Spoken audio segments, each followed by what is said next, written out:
Udinese has unveiled its new squad ahead of Saturday's Serie A opener against Como.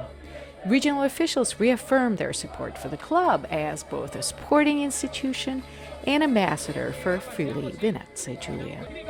The evening also paid tribute to communities affected by the wildfires in Cardia.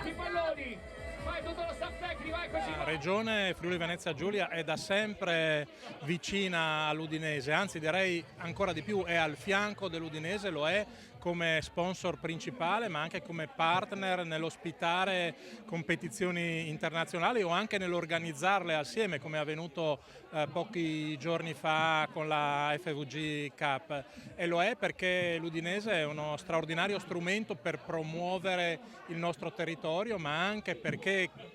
garantisce agli sportivi friulani da oltre 30 anni ininterrottamente di godere del grande calcio, quello della Serie A, e anche e soprattutto perché l'Udinese perfettamente interpreta quello che è l'autentico spirito del Friuli.